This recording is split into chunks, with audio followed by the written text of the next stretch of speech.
Berarti kalau ada produk udah dapat izin, lalu reformulasi, itu juga harus izin lagi ya Pak ya? Sekarang ini kan netizen tuh kan cerdas banget ya, bahkan bisa testing sendiri kan. Ternyata itu pas dicoba itu ada diduga merkuri karena dari baunya aja, terus juga perubahan warna, terus juga kemungkinan misalnya penyalahgunaan obat, misalnya ada steroid dan seterusnya gitu.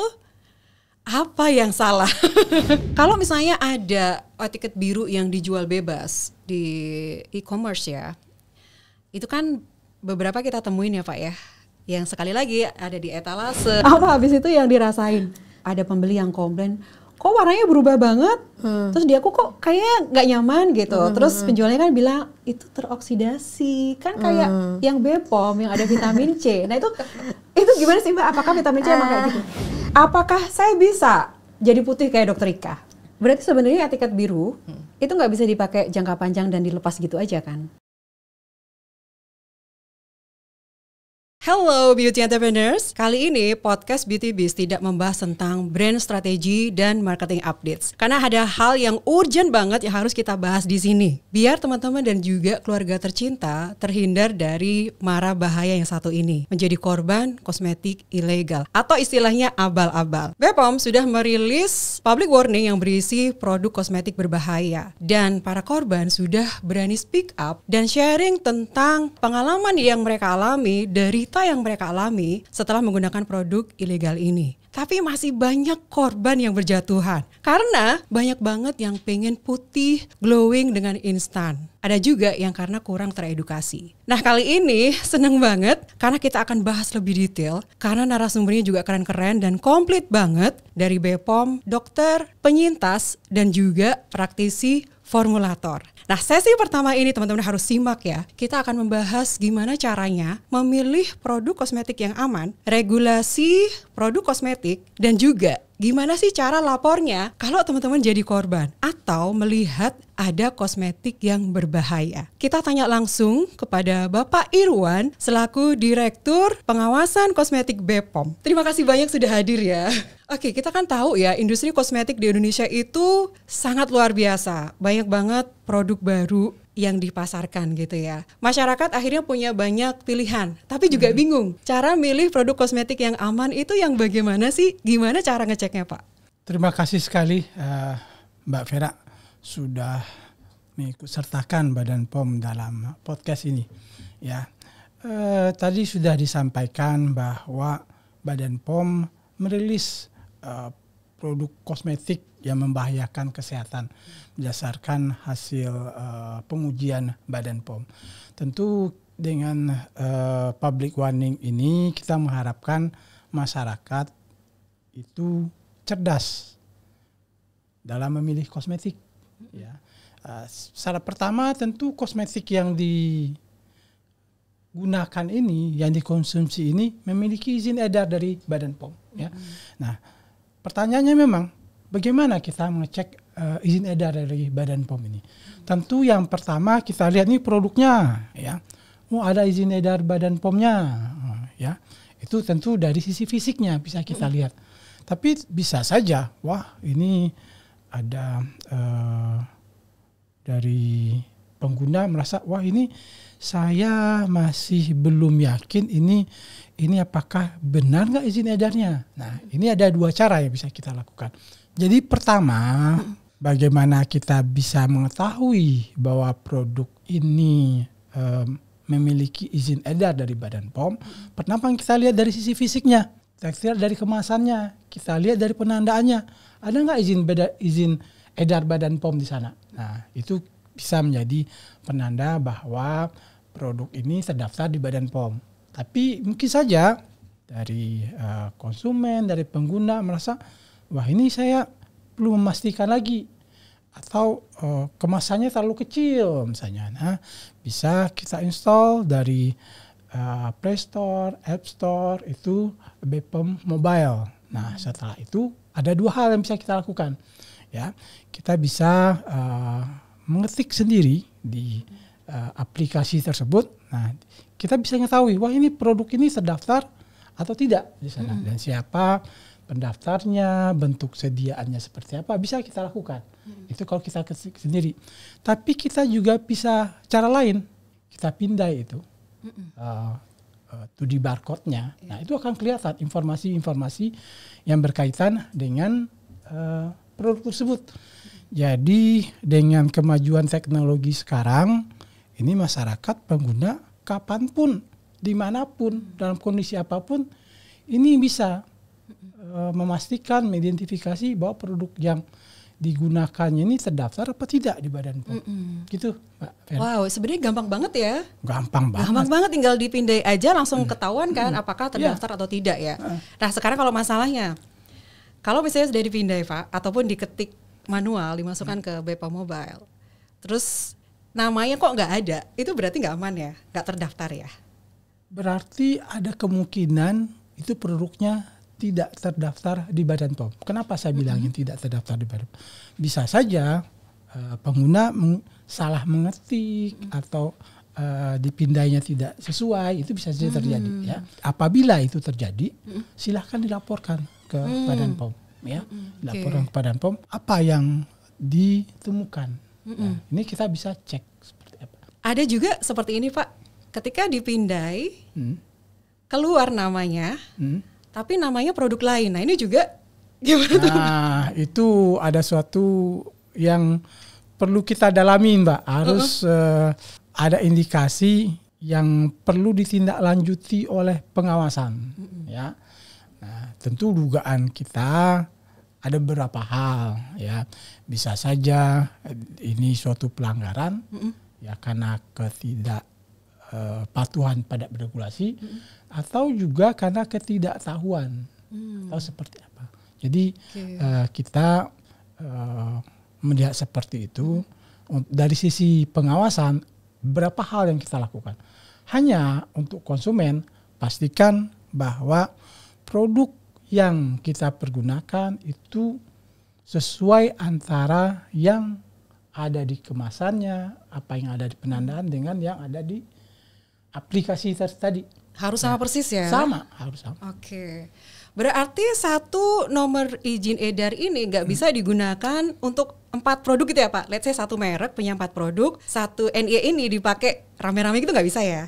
Kalau Mbak Vera mau nggak banyak satu nama dipakai untuk beberapa orang? Nggak mau, hanya untuk aja. Ya, ini sama seperti itu Mbak Vera. Jadi memang satu nama produk itu satu nomor izin edar. Yes. Jangankan hanya jangankan hanya nama produk, warna saja beda. Itu nomor izin edarnya berbeda. Ya, satu warnanya misalnya lipstiknya warnanya merah. Yang satu orange, ya, itu nomor izin edarnya juga berbeda. Oh, oke. Ya, karena memang kandungannya akan berbeda. Itu akan berbeda. Berarti kalau ada produk udah dapat izin, lalu reformulasi, itu juga harus izin lagi ya Pak ya? Ya pasti. Walaupun cuman parfumnya aja gitu? Ya, karena memang setiap produk, setiap bahan tersebut tentu punya spesifikasi yang berbeda-beda. Nah, ini harus kita sampaikan, kita dapatkan informasi sehingga masyarakat mengetahui bahwa produk ini berbeda dengan produk yang lainnya atau produk yang terdahulu. Ya, misalnya dulu warnanya, contohnya seperti ini, dia dulu pakai pengawet A, ya, kemudian karena sesuatu dan lain hal, ya mungkin karena kestabilan atau apa, dia pakai pengawet B. Nah, itu tentu berbeda itu produknya. Berbeda bahannya. Itu juga dilakukan perubahan nomor izin edarnya. Termasuk kalau itu dari sisi formulasi dan juga warna ya Pak, atau termasuk pengawet juga tadi ya. Kalau ganti kemasan sedikit aja itu pun juga harus izin lagi. Nah, ini agak berbeda. Beda kemasan. Ini ya. Kalau kemasan dibedakan, ya misalnya gini, kemasan warnanya biru, sekarang jadi kuning. Nah, kalau itu tidak perlu, tidak perlu dilakukan perubahan nomor izin edar. Hanya di dalam dokumen informasi produknya, titipnya, memang harus dia mencantumkan hal itu. Ya, tapi kalau kemasannya dulu dia kaleng nih, kaleng bedak, misalnya kaleng. Kemudian dia ubah menjadi botol. Nah, itu beda lagi karena beda ininya, beda dari sisi mutunya. Berarti harus izin lagi ya Itu Pak? harus izin Dari lagi. pot jadi cup itu berarti harus izin berbeda, lagi ya? Berbeda, ya kan. Tapi kalau hal-hal yang tidak mempengaruhi mutu, keamanan, manfaat, itu tetap sama. Kalau dia kemasannya berbeda, tentu mutunya juga akan berbeda. Nah berikutnya nih Pak, kalau sudah ada nomor izin edar BPOM juga, lalu konsumen coba, lalu kan sekarang ini kan netizen tuh kan cerdas banget ya, bahkan bisa testing sendiri kan. Ternyata itu pas dicoba itu ada diduga merkuri karena dari baunya aja, terus juga perubahan warna, terus juga kemungkinan misalnya penyalahgunaan obat, misalnya ada steroid dan seterusnya gitu. Apa yang salah? Kira-kira menurut Bapak kok bisa ada produk, ada NIE di mobile, di BPOM mobil juga sama persis, tapi ketika diterima ternyata isinya kok ada kandungan seperti ini ya? Menurut Bapak gimana Pak? Ini sebenarnya bukan hanya masyarakat yang cerdas, hostnya juga lebih cerdas lagi nanyainnya. Gini, Mbak Vera, tentu kita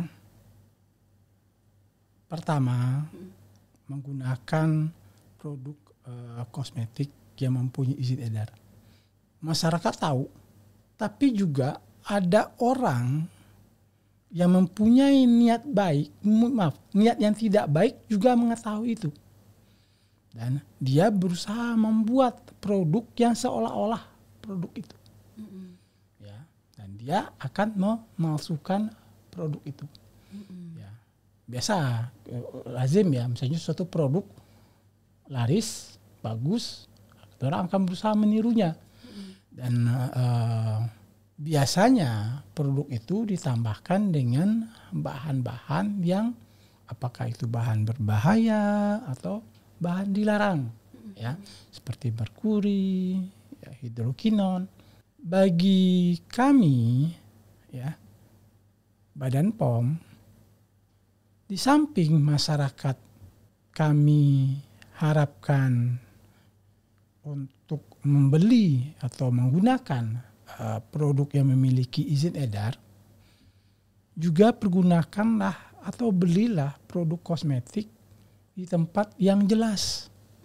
Ya, contohnya misalnya kalau kita beli suatu barang branded, kalau kita beli di tempat yang nggak jelas, ya jangan harap itu produk asli. Ya, tapi kalau kita beli di tempat yang jelas, ya kemungkinan asli itu akan lebih besar. Nah, itu yang perlu diperhatikan oleh masyarakat. Belilah di tempat yang jelas ya. Bukan itu saja. Sebenarnya apabila kita membeli produk terdaftar di tempat yang jelas, apabila kita mengalami sesuatu masalah, kita tahu nih siapa yang dituntut. Harus komplain kemana? Ya, contohnya kita ya beli barang branded, sepatu, tas gitu. Contohnya, kalau kita beli tempat yang jelas, nggak jelas, kita wah rupanya dalam sebulan sudah rusak. Ya gimana kita? Wah saya belinya di tempat yang nggak jelas, ya kita nerima aja kan. Tapi kalau kita beli di tempat yang jelas, kita bisa nuntutnya. Wah ini kenapa nih? Harus garansinya masih ada.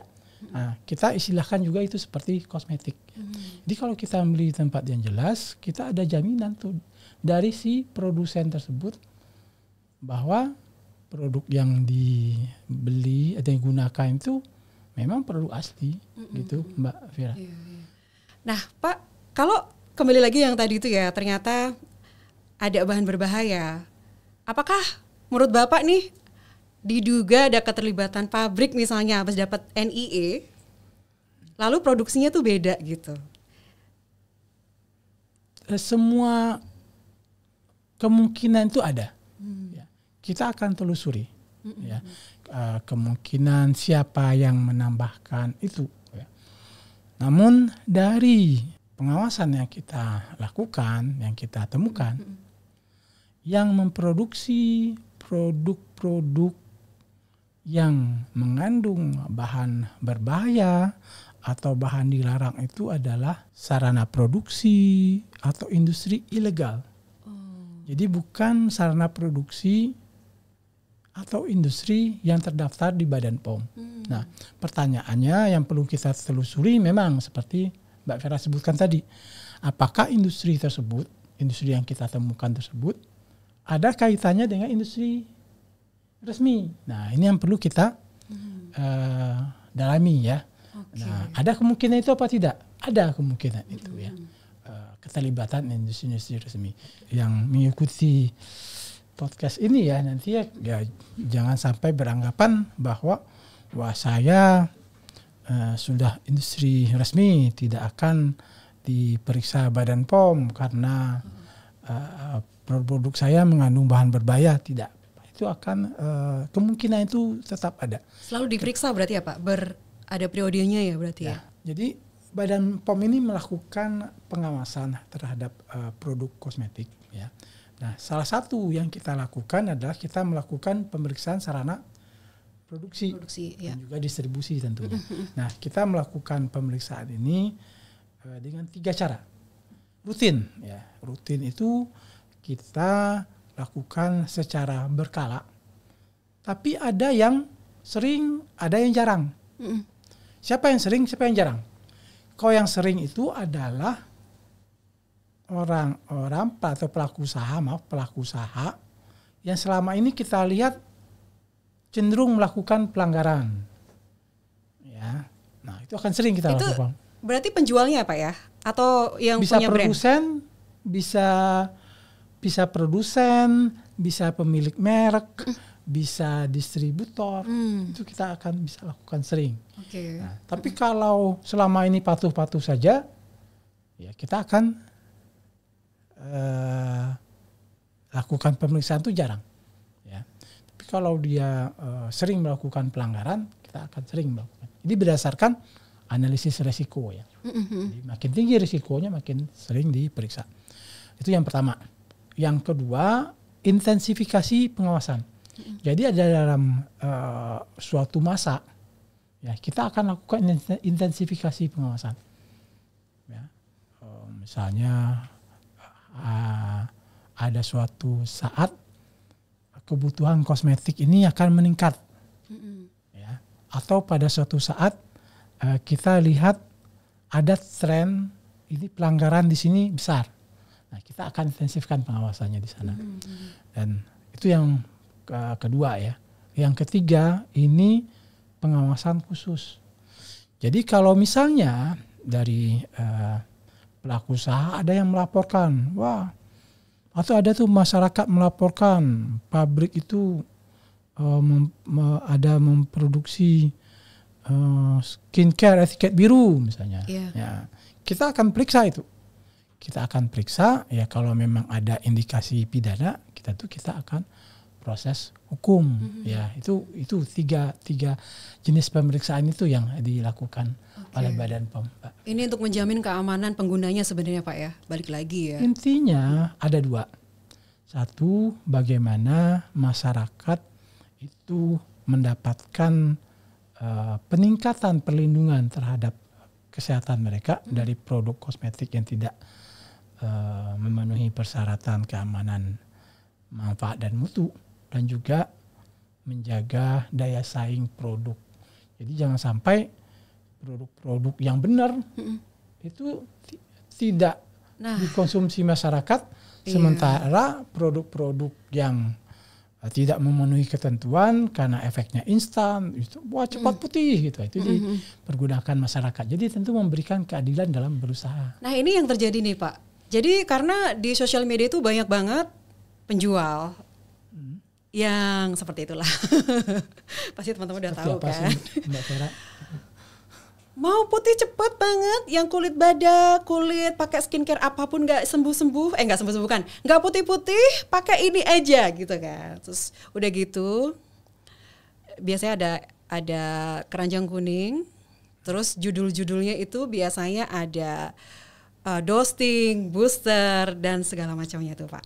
Nah itu kan viral sekali di TikTok terutama ya, banyak banget penjualnya dan biasanya tuh mereka ngakunya adalah ber-BPOM gitu. Ketika dicek biasanya sih enggak ada. Mereka itu hanya disisipkan ke produk yang BPOM. Jadi misalnya mereka punya satu paket ya, isi 5, satu itu nggak ada nomor izin edar BPOM, yang 4-nya itu ada. Jadi dimasukin jadi satu gitu.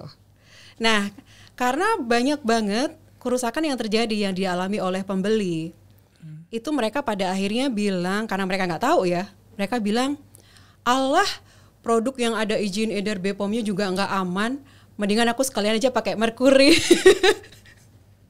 Itu menurut Bapak gimana?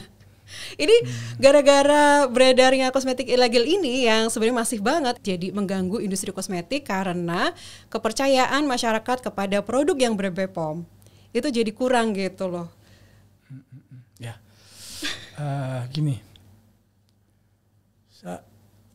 karena pertanyaannya sangat cerdas, saya harus memikirkan jawabannya supaya juga jawabannya kelihatannya cerdas juga. Jadi begini, Mbak Vera, dalam melakukan pengawasan ini, ya, ujung terdepan dari produk ini aman dikonsumsi, aman digunakan adalah masyarakat.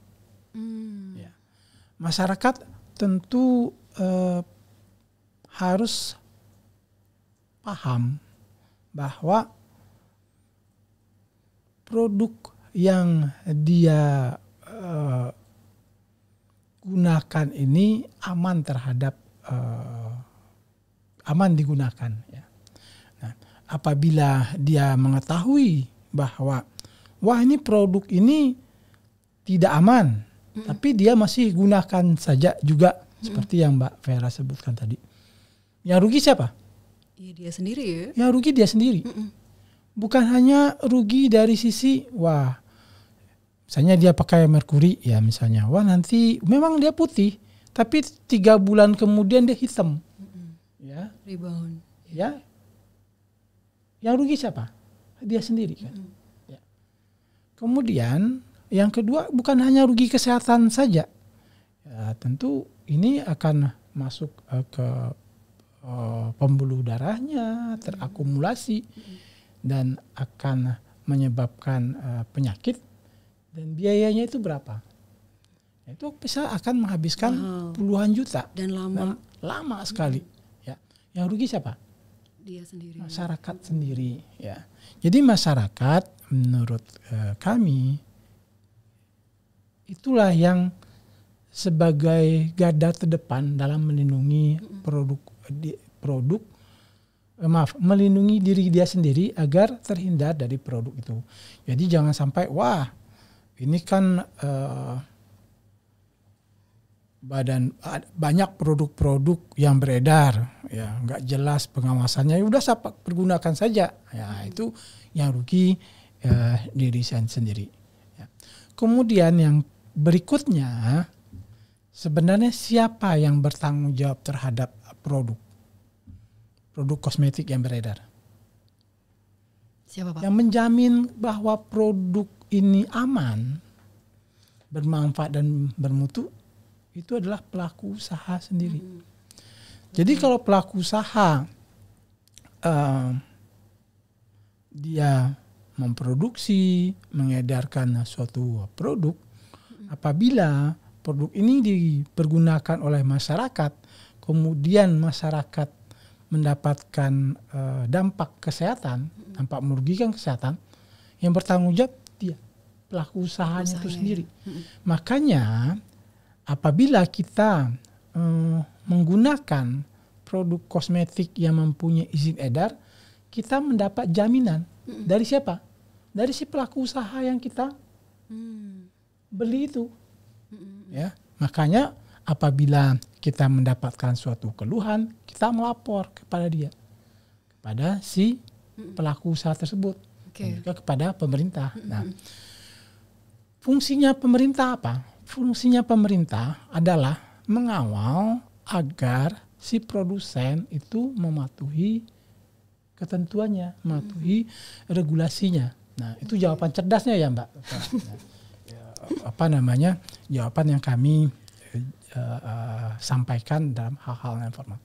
Hanya dalam keseharian kami memaklumi ya masyarakat sering tergoda ya, untuk dapatkan efek yang instan, Putih, glowing. putih, jerawatnya cepat hilang. Nah, tapi yang ada di online ya, produk yang ditawarkan online itu yang terdaftarnya hanya 4, sementara paket yang 1 itu tidak terdaftar karena memang tidak bisa didaftarkan karena produk itu Ada bukan kandungan kosmetik berbahaya. ya. Atau pengobat yang obat itu ya Pak, etiket biru ya. Ya mungkin saja itu etiket biru. Ya masyarakat harus tahu bahwa yang 1 itu ya itu tidak ada jaminan untuk dia. Betul. Ya kalau dia tahu bahwa produk yang itu tidak ada jaminan untuk dia, ya seharusnya tidak digunakan. Yes. Ya masyarakat ya dengan melihat kondisi itu, pertama tidak digunakan, yang kedua laporkan. Ya, laporkan bahwa saya mendapat produk ini dari si produsen A, dari si merek B. Ya, ini kita dilaporkan kepada kita dan Badan POM menindaklanjuti hal tersebut.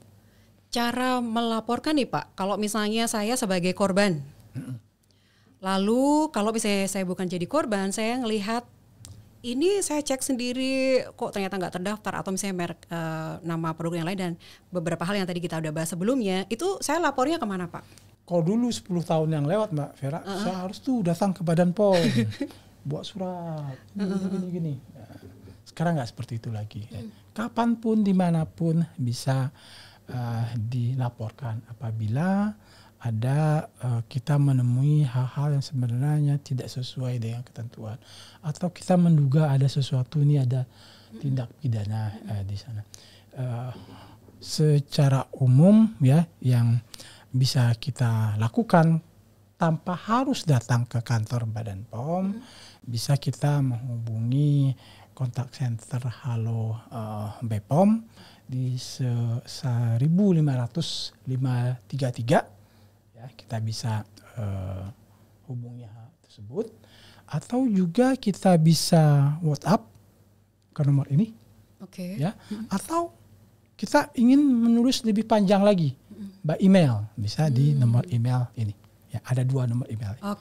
Gitu. Gampang banget sebenarnya ya. Gampang sekali. Apapun yang terjadi di masyarakat, bagaimana perkembangan teknologi, itu selalu diikuti oleh Badan POM. Tapi, sorry Pak, belum selesai ya. Ini nggak ada tapi, siapapun bisa.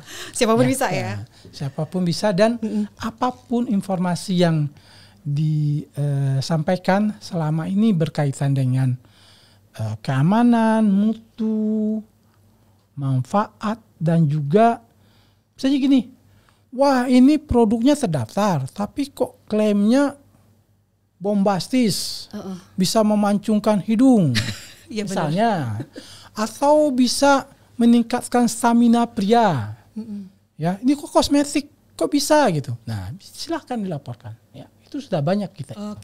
Nah setelah masyarakat tuh melaporkan, kira-kira ada nggak sih feedback dari BPOM itu yang menandakan bahwa laporan mereka itu diterima dan ditindaklanjuti gitu? Ya, terima kasih Mbak Vera. Jadi seperti ini, 2 yang dilakukan oleh Badan POM apabila kita menerima laporan.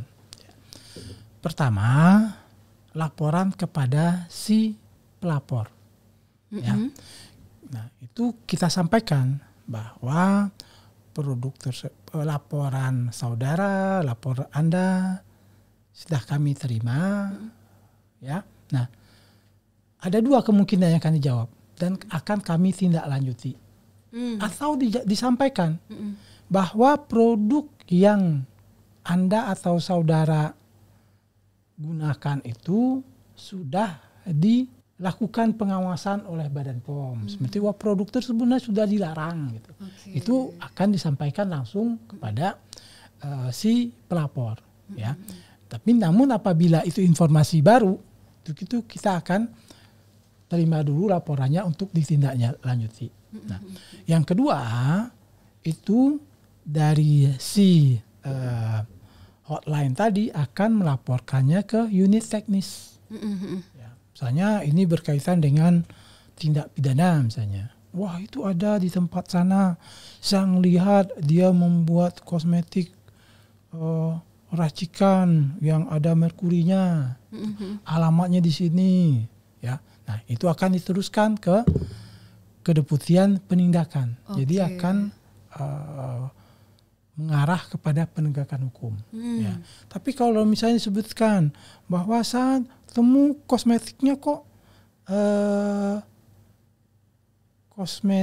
kosmetik biasa saja, ya, tapi kok klaimnya overclaim, nah, akan dilaporkan ke pengawasan ya, supaya kita tindak lanjuti, kita akan lakukan pengawasan, apakah kita lakukan pemeriksaan atau kita sampling atau uji produknya.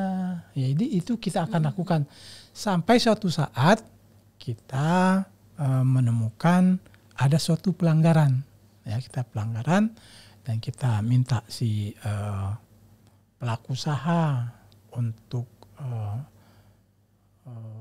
mematuhi ketentuan dan kita yakinkan bahwa produk yang peredaran setelah kita temukan itu tidak ada lagi seperti yang dilaporkan oleh si pelapor gitu.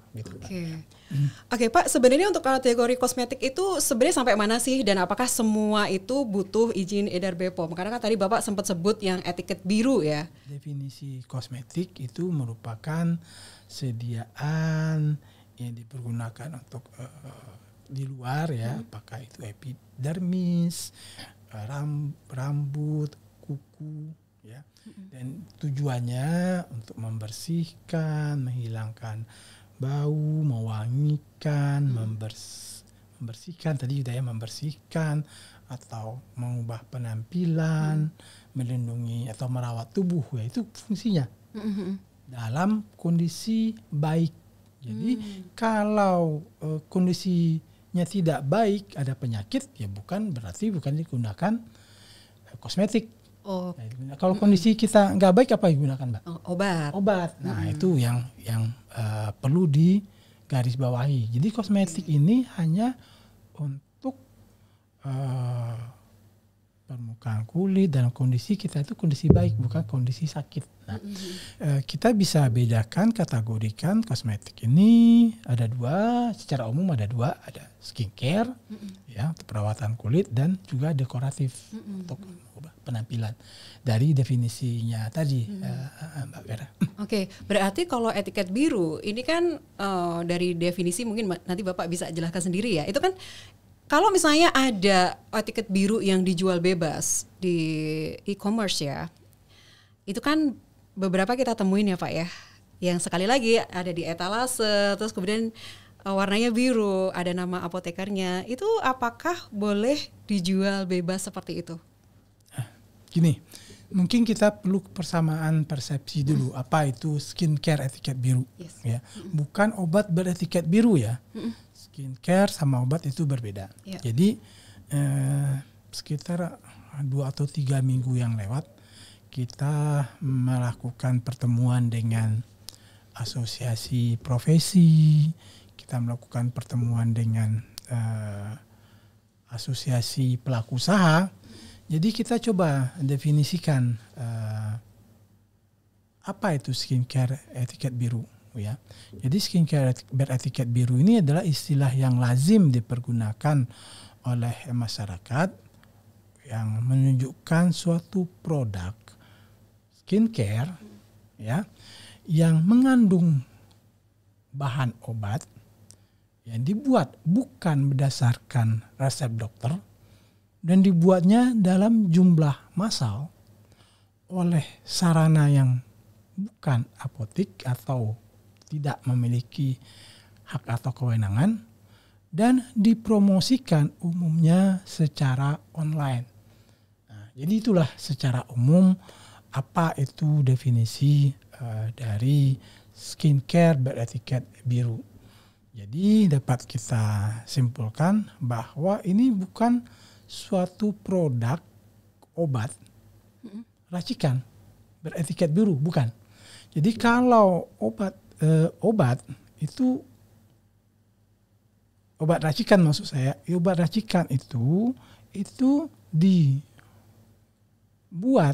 memang berdasarkan resep dokter. Ya, ada resep dokter dibuat oleh apotek dan jumlahnya terbatas, personal. Misalnya untuk Mbak Vera ya Mbak Vera aja dokter tuh membuat. Ya, itu untuk Mbak Vera aja dibuat, bukan dibuat dalam jumlah ribuan. Ya, itu dipergunakan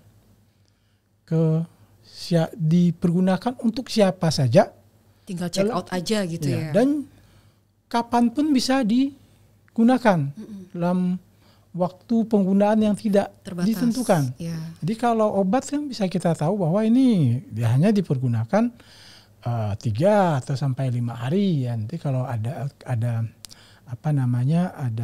keluhan lain atau sudah sembuh, ini dihentikan. Tapi kan tidak. Kalau skincare etiket biru enggak. Wah, selama si penggunanya merasa wah ini bagus ini, katanya dia pakai terus. Ya padahal itu adalah ada obat di dalamnya. Nah, itu tentu membahayakan kesehatan diri. Contohnya, ini contohnya. Kalau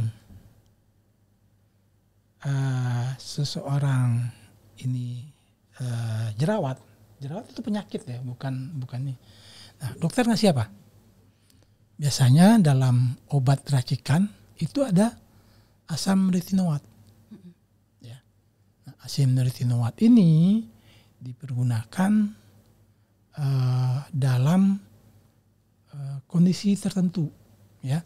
Tidak boleh untuk wanita hamil, karena akan menimbulkan kecacatan pada janin. Nah, coba dibayangkan apabila ini dipergunakan sebagai skincare beretiket biru. Apa kita tahu itu skincare beretiket biru yang kita beli ada asam retinoat di sana? Gak ada yang tahu. Yeah. Ya, dan dokter yang meresepkan juga nggak ada. Nah, coba bagaimana jadinya apabila orang hamil karena dia tidak tahu bahwa ini ada asam retinoat di produk yang dia pergunakan, dia pergunakan aja tuh produk tersebut yang mengandung asam retinoat. Apa yang terjadi? Kita bisa lost generation. Ya, semua bayi Indonesia lahir cacat karena apa? Karena menggunakan retinoid acid ya. Skincare etiket biru. Pak, ya. Mau meluruskan ini, jangan-jangan saya yang salah paham gitu ya. Jadi sebenarnya kalau skincare etiket biru kan tadi Bapak sebutkan bahwa ini skincare tapi ada kandungan kategori obat kan? Obat keras ya. Obat keras ya. Dan ini nggak boleh dijual bebas kan? Pasti. Nggak boleh ya? Pasti nggak boleh. Dan yang kita pahami memang etiket biru itu seperti yang Bapak bilang tadi bahwa saya pasien, saya datang dulu ke dokter kasih resep ke apoteker racik, lalu akan diberikan produk dan ada etiket biru dengan nama saya, nama apoteker dan seterusnya kan. Yeah. Oke, berarti memang nggak boleh ada sebenarnya di etalase ataupun keranjang kuning itu sebenarnya nggak boleh ya Pak ya, dan nggak boleh stok banyak karena kan personalized. Yeah. Betul ya. Yeah. Nah Pak, untuk yang ternyata pelanggaran tadi bahwa ada skincare etiket biru ataupun etiket biru yang dijual secara bebas dan stoknya banyak di social commerce ya. Itu ada yang mengatakan bahwa loh kan pembeli itu kan bisa konsultasi via WhatsApp atau chat dulu. Ini kan namanya telemedicine. Nah, apakah itu yang dimaksud telemedicine Pak? Ya. Menurut BPOM. Gini, kita jelasin dulu ya supaya kita sama persepsinya bahwa telemedicine ini sesuai dengan Undang-Undang 17 tahun 2023 tentang kesehatan itu adalah pelayanan klinis ya yang dilakukan dengan telekomunikasi digital tentunya. Ya. Ya. Sementara yang lain prinsipnya sama. Ya. Jadi sarananya atau yang melakukannya itu tentu mempunyai izin. Yang meresepkan itu juga mempunyai izin. Ya. Siapa? Dokter. Jadi yang misalnya Mbak Vera konsultasinya sama siapa? Ke dokter. Ya, tapi melalui telemedicine. Nah, nanti akan mendapat obat, yang mendapatkan produk ya untuk dipergunakan. Itu yang membuat obat itu apa? Apoteker. Jadi secara umum ya, produk yang didapatkan dari telemedicine itu bukan skincare beretiket biru, tapi adalah obat beretiket biru. Ya, obat beretiket biru tentu berdasarkan konsultasi dengan dokter untuk Mbak Vera personal dan juga dibuat oleh apoteker yang punya kewenangan. Jadi ini sangat berbeda dengan skincare beretiket biru, bukan dipajang di etalase, kemudian di keranjang-keranjang apalah namanya itu. Jadi kita harus bedakan yang tadi, ini hanya untuk saya saja, kemudian diresepkan oleh orang atau tenaga medis yang mempunyai keahlian untuk itu, dan dibuat atau diracik oleh apoteker yang punya kewenangan. Jadi itu sangat berbeda sekali. Oke. Jadi kalau misalnya di TikTok Shop ada stok buat melasma, siapa nih buat bunda-bunda yang melasma yang nggak sembuh-sembuh, check out aja, sudah saya taruh di keranjang kuning. Nanti tinggal konsultasi aja ya ke dokter bla bla bla. Itu bukan telemedicine ya Pak? Stoknya balik lagi ada. Kita ke ini, ke bagaimana itu disampaikan itu tadi. Jadi bahwa kalau kita ke dokter, tentu ada suatu konsultasi kita dulu. Konsultasi kita dulu, kemudian, Anda ini, ya. Kemudian disiapkan resep yang khusus untuk kita, dan kita berhak tuh mendapatkan resepnya, ya. Jangan mau, resepnya dikasih kode-kode seperti itu. Nah, kita harus tahu. Biasanya itu udah ready Pak, udah ada 100 stok. Ya, saya sampaikan sekali lagi. Masyarakat punya hak untuk mendapatkan informasi apa yang dia gunakan. Ya, juga. Kalau kita merasa, kita merasa, saya kan hanya pasien, apa yang dikasih ikut aja. Nah, itu kembali kami sampaikan, kita harus cerdas. Ya, kita harus tahu apa yang kita gunakan. Itu hak kita untuk mendapatkan hal itu. Kalau dikasih gitu, kita punya hak. Ini apa sih yang di ini? Ya. Pertanyaan terakhir, kalau just tip gimana Pak? Ini kan lagi marak dari negara lain ya, misalnya dari Thailand, dan itu jadi semacam bisnis yang rutin gitu. Jadi dibawa oleh penjual-penjual di sosial media juga. Jadi bisa beli dan rutin gitu. Nah, apakah ada peraturan tertentu yang mengatur ini? Karena kan kalau produk dibawa dari luar ke sini kan tentu nggak ada nomor izin edar BPOM-nya dong. Nah, itu gimana Pak? Ya, kalau ditanya peraturannya ada apa enggak? Saya jawab ada. Ada, oke. Karena semua itu diatur, tujuannya jangan sampai tadi, peraturan ada tapi buat dilanggar ya. Enggak seperti itu. Peraturan itu dibuat untuk keselamatan kita, kesehatan kita, dan juga keadilan dalam berusaha.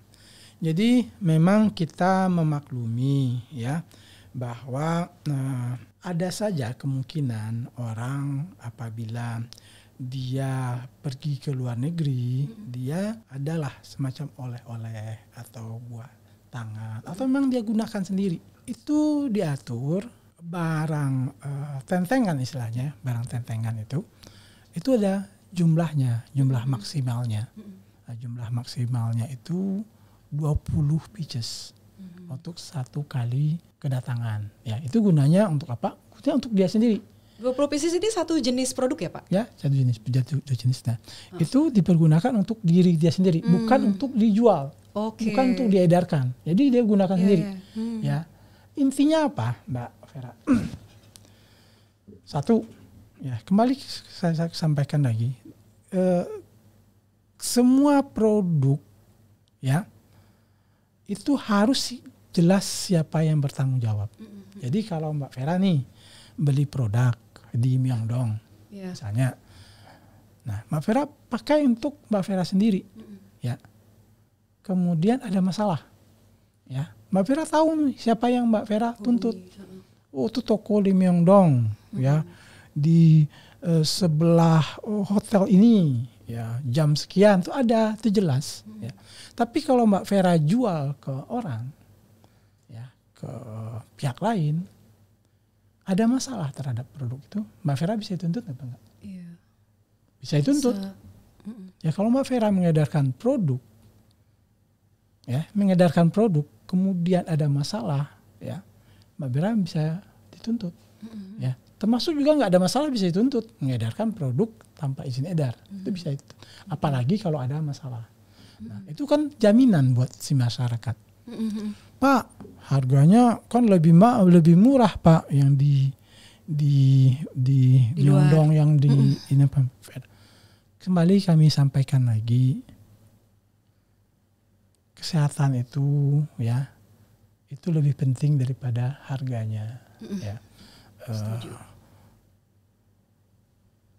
Kita bisa mendapatkan harga yang miring, tapi kita gadaikan jaminan kesehatan kita.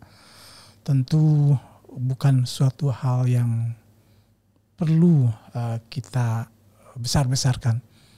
Kita nggak perlu bangga dengan gadaian kesehatan yang kita pertaruhkan untuk di sana. Ya, itu yang pertama. Yang kedua, produk yang didapat dari Just Tip ya, tentu akan merusak perekonomian. Ya, kenapa? Karena mungkin saja produk yang di Just Tip itu sebenarnya sudah beredar di Indonesia, ya mereknya atau produk tersebut sudah beredar di Indonesia. Cuma karena dia terdaftar di Badan POM, kemudian bayar pajak, harganya sedikit lebih mahal, ya. Nah, itu tentu akan merusak perekonomian kita, ya. Hanya gara-gara kita mengharapkan sedikit keuntungan dan kita mempertaruhkan eksistensi semuanya gitu ya. Itu yang kedua. Hanya kami perlu sampaikan seperti ini. Mungkin teman-teman semua yang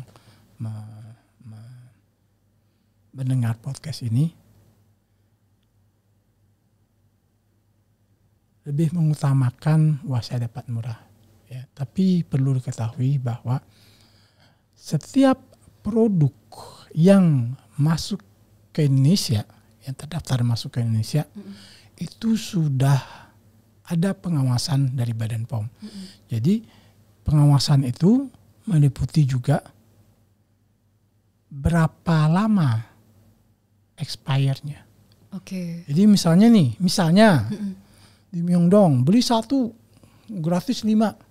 Ya mungkin saja karena expire minggu depan. Iya benar. Nah kalau produk yang benar, yang masuk ke Badan POM mengevaluasi, ngecek, wah ini produk ini 2 bulan lagi sudah expire, pasti akan ditolak oleh Badan POM untuk masuk. Jadi ini juga jaminan untuk kita bahwa produk yang kita pergunakan itu adalah produk yang memang dari sisi mutunya lebih terjamin daripada produk yang nggak jelas itu tadi.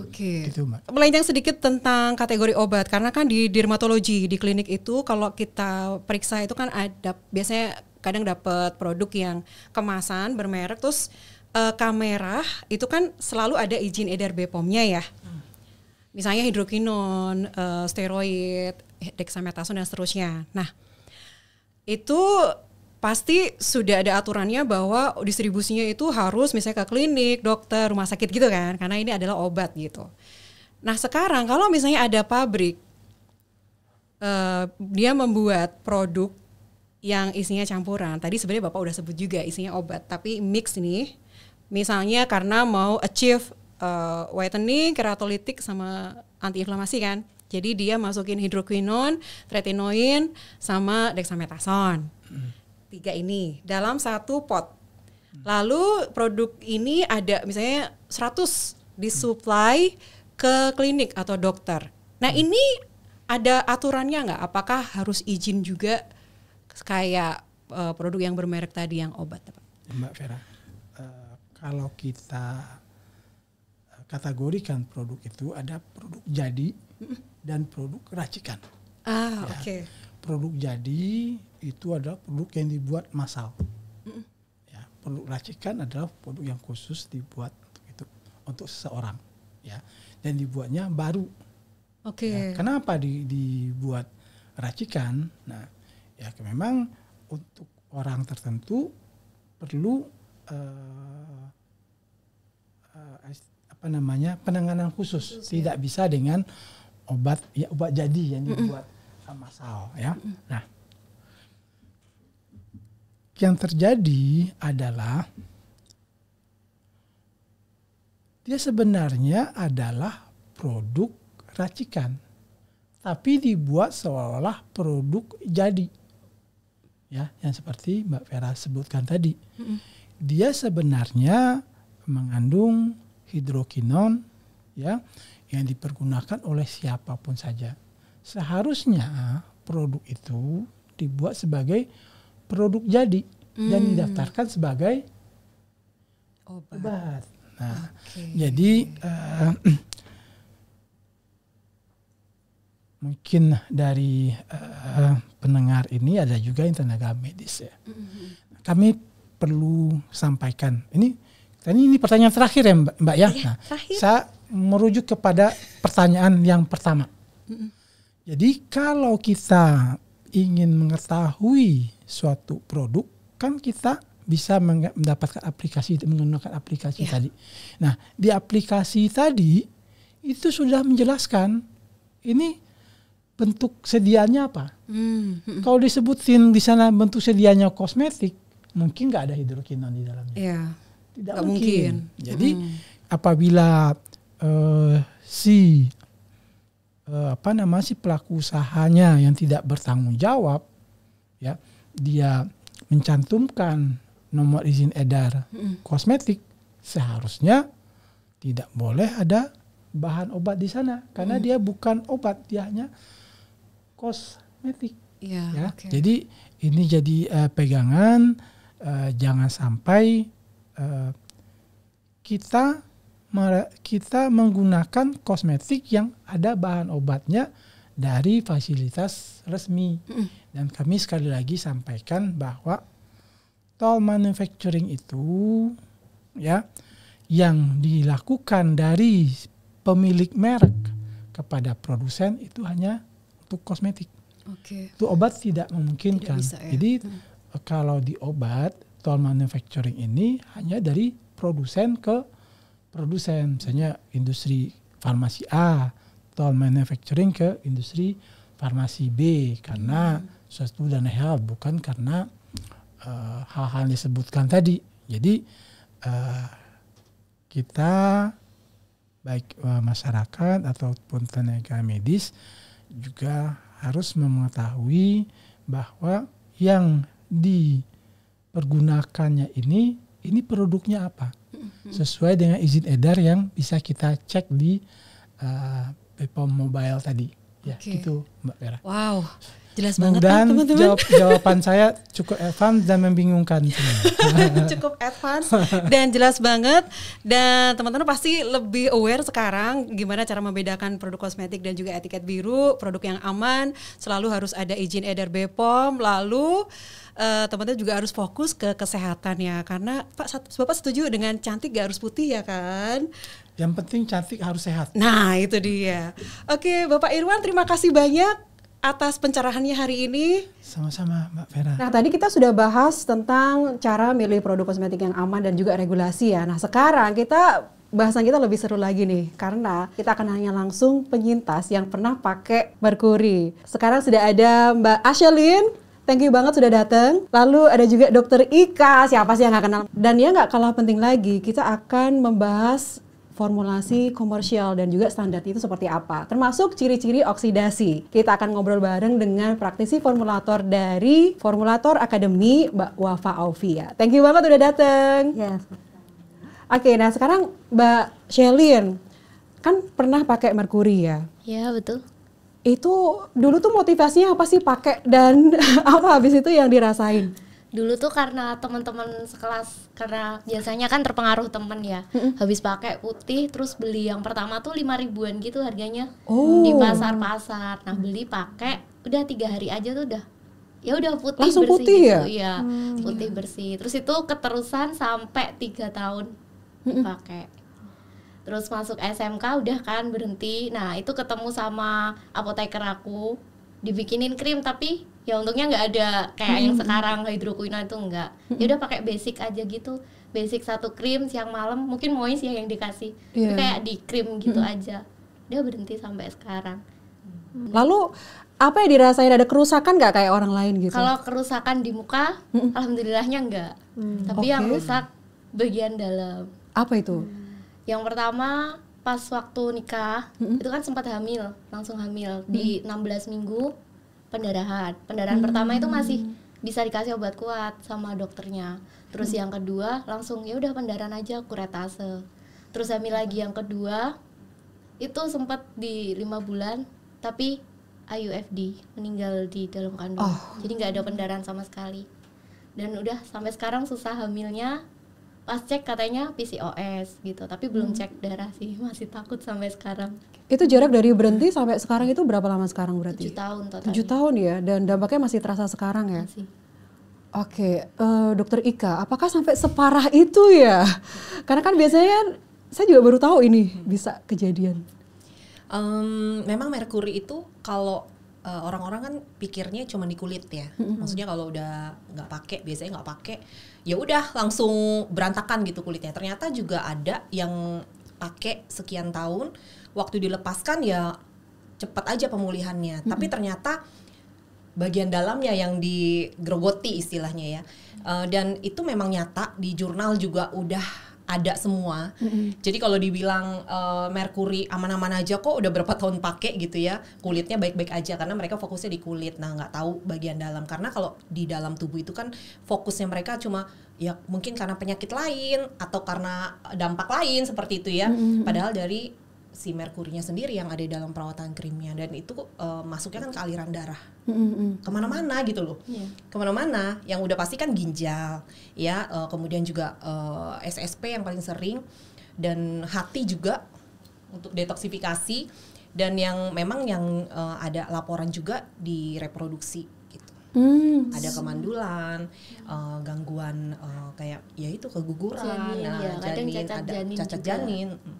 Jadi ya memang ya udah masuk ke sistemik kan, kemana-mana ya. Dan itu nggak bisa kita prediksi setiap orang rata, misalnya 20 tahun baru kejadian atau 10 tahun baru ada dampaknya, nggak bisa ngomong juga gitu. Lalu untuk selama ini langkah-langkah yang dilakukan apa tuh biar yang diinginkan kembali? Ya, promil Mbak. Tapi kalau untuk sekarang kan udah kayak ya udahlah pasrah dulu aja gitu. Oke, tetap berusaha juga. Jadi waktu itu case-nya agak berbeda mungkin dengan yang kita lihat di sosial media Dok ya, yang biasanya langsung rusak, tapi kalau Mbak langsung ke bagian dalam ya. Dok, itu sebenarnya apakah bisa diatasi ya Dok kalau sudah seperti ini ya Dok? Sebenarnya kalau ditanya ya, Dok, kalau abis pakai merkuri harus bagaimana ya? Gitu kan banyak pertanyaan seperti itu. Yang udah pasti kalau dari luar kita ngomongin ke kulitnya dulu nih. Basic udah pasti, mau pakai merkuri, mau pakai apapun, basic skincare kan udah wajib ya. Jadi ya udah basic skincare, kembalikan, karena kulit itu punya kehebatan yaitu regenerasi sel kulit baru. Jadi ya pasti dia akan membaik gitu ya. Nah kalau untuk bagian dalamnya ya udah mulai hidup sehat. Yang mungkin kita pun yang nggak terpapar merkuri, kita juga kan mau hidup sehat juga butuh usaha ya nggak sih? Benar-benar.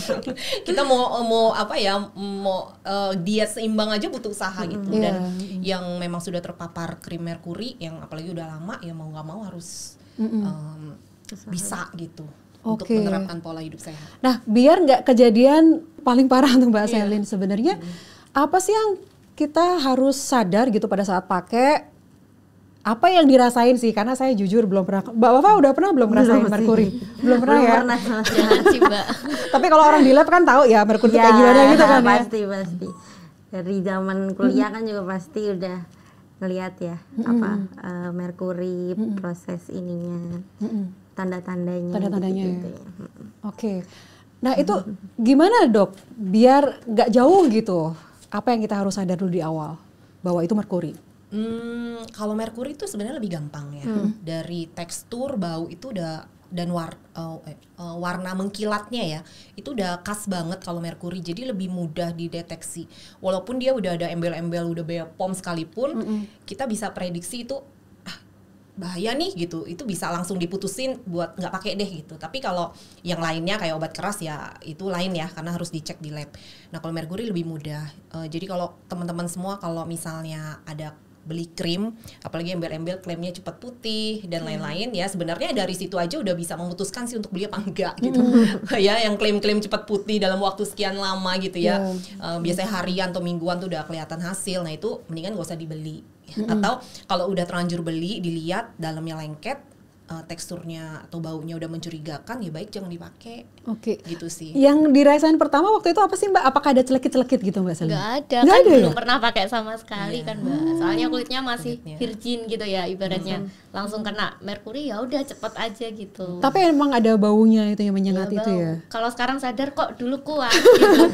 Kadang Baunya itu apa ya, kayak baunya tuh kayak pedes gitu loh, nyengat, Nyengat. apa logam gitu.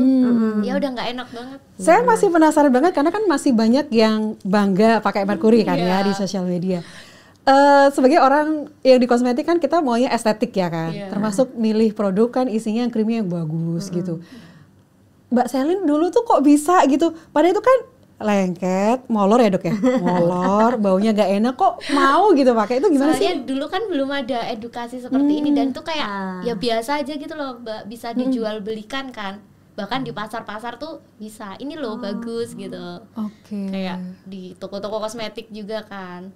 Aku mau balik lagi ke Mbak Selin ya, Iya. karena saya jujur masih penasaran banget. Kok bisa gitu orang pakai produk yang gak estetik sama sekali Iya, dan nggak estetik. dan pertanyaan aku Polos. adalah kemasannya pasti jelek banget kan? Iya, betul. Kita aja biasa kalau beli produk kan uangnya dulu cocok Iya, baru dicoba rasanya gitu. bagus. Kalau sekarang kan gitu, lihat packagingnya. Karena partner saya waktu di corporate itu pada saat dia survei buat tes prototipe ya, itu biasanya tuh yang direspon itu apa? Baunya, baunya enak banget gitu, baru tekstur gitu loh. Nah oke. Kalau waktu itu cepet banget ya 3 hari langsung putih kan. Setelah itu dipakai berapa tahun tadi? Oh, dipakai terus Dipakai setiap terus hari setiap sampai hari? lulus kelas 3 SMP itu masih Berarti itu pakai. 3 tahun ya? Iya, 3 tahun. Wow. itu Teman-teman masih ya. SMP kelas 1 Iya, nah sampai kalau kelas sejak 3. bocil ya berarti Bocil. ya. Iya, masih bocil. Istilahnya masih generasi dengan baik. Karena murah ya 5.000 ya? Iya, 5.000. Oke, waktu itu orang tua tahu nggak Mbak Selin pakai produk seperti ini? Oh, enggak tahu. Kadang kan ikut ke pasar nenek gitu kan. Terus minta beliin. Ya kan enggak tahu juga itu apa gitu. Ya udah dipakai. Orang tua pakai juga nggak? Enggak, cuma aku aja. Waktu- Nakal memang aku ini. Waktu lihat, wow anakku jadi putih banget itu nggak ada komen apa-apa? Enggak ada. Ya udah sampai belang lehernya itu hitam, tangannya hitam. Apalagi kan masih zaman kayak naik sepeda terus sekolah lewat sawah-sawah gitu kan. Ya udah belang nih cuma mukanya doang gitu. Oh oke. Segini dong gitu. Aneh pokoknya. Oke, Dokter Ika, saya belum pernah pakai, jadi saya nggak tahu ya kan. Untuk nyolek aja saya nggak berani, karena kan lihat dokter nyolek pakai sarung tangan aja kan saya udah ngeri banget ya.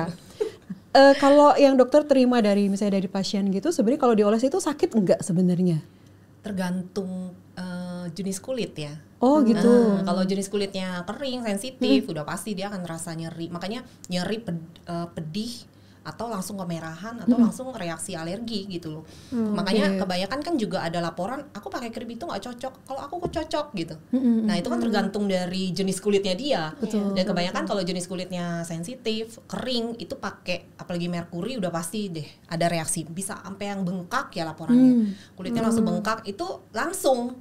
Jadi ada reaksinya secara langsung, nggak yang berbulan-bulan baru ada reaksi gitu. Nah yang kuat itu biasanya kulit jenisnya yang berminyak, normal, itu kan barriernya lebih kuat. Jadinya waktu pakai yang bahan keras sekalipun tuh ya bagus aja serasa diekspos tiap hari kali ya.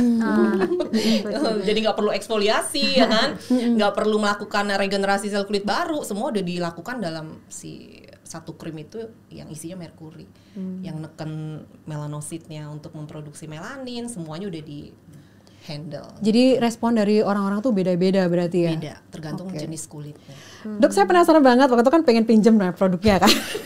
Iya. Saya udah campur-campur. Udah campur-campur ya? Itu berarti dia itu mudah jadi coklat gitu ya? Begitu dibuka jadi coklat gitu ya?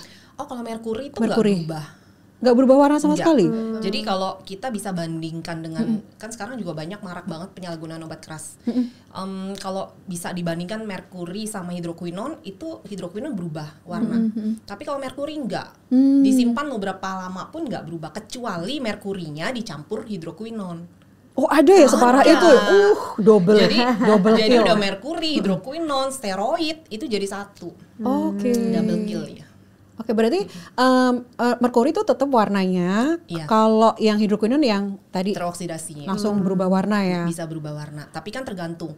Nah sekarang yang paling karena saya dapat tips gitu ya supaya nggak berubah warna, itu tergantung dari basis krimnya. Jadi kalau basis krimnya kualitasnya oke nih, dia bisa bertahan lebih lama. Oh gitu ya. Ya. Benar-benar. Jadi kalau misalnya dari basis krim kan berarti komponen lain selain si bahan aktif itu sendiri ya.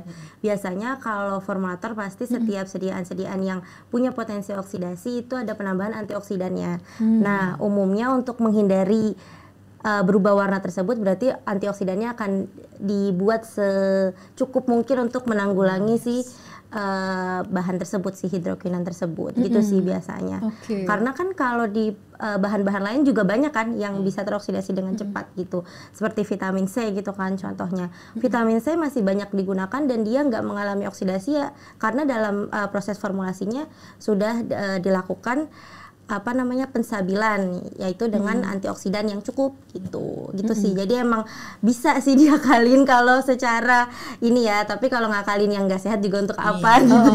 Nah itu kan juga soalnya dijadiin alasan juga ya oleh penjualnya. Jadi kalau ada pembeli yang komplain, kok warnanya berubah banget, terus dia kok kayaknya nggak nyaman gitu. Terus penjualnya kan bilang itu teroksidasi, kan kayak yang Bepom yang ada vitamin C. Nah itu gimana sih Mbak? Apakah vitamin C emang kayak gitu?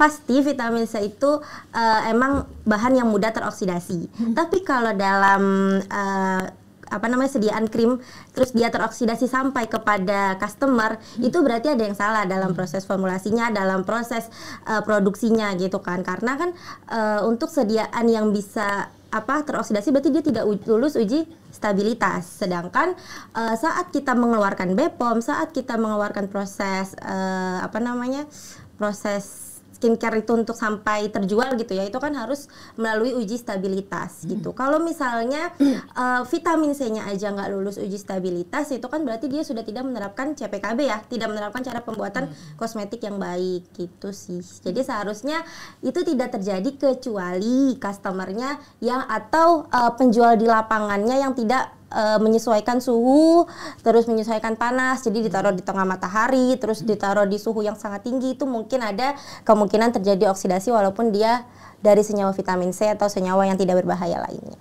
Berarti Mbak, sebenarnya ketika produk itu sudah ada izin edar Bepom keluar dari produsen itu sebenarnya udah pasti stability-nya ya, mau disimpan suhu kamar lah gitu ya.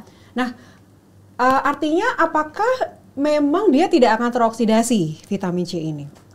Kalau ditanya apakah tidak akan teroksidasi, itu ketika sesuai dengan perhatian yang ada di kemasan itu pasti tidak akan terjadi teroksidasi tersebut. Tapi kalau misalnya melanggar perhatian, misalnya dia sudah dibilang jangan ditaruh di sinar matahari, masih ditaruh di sinar matahari, itu bisa ada kemungkinan teroksidasi gitu. Dan dilihat lagi juga dia stabilitas setelah dibuka. Karena biasanya ada kan stabilitas setelah dibuka itu apakah 1 bulan atau 2 bulan. Nah itu berarti standar dari hasil stabilitasnya. Misalnya dia cuma bisa digunakan 1 bulan setelah dibuka gitu kan. Nah itu berarti dia bisa ada kemungkinan teroksidasi setelah 1 bulan dibuka gitu sih. Jadi kalau selama kita menurut dengan perhatian dan tanda-tanda itu seharusnya tidak akan teroksidasi sih. Artinya berarti nggak bisa sembarangan ya untuk teroksidasi itu sebenarnya ya. Iya, benar. Oke, Dok, ini kan kejadian ini ya. Yang abal-abal udah nggak bisa lagi alasan teroksidasi.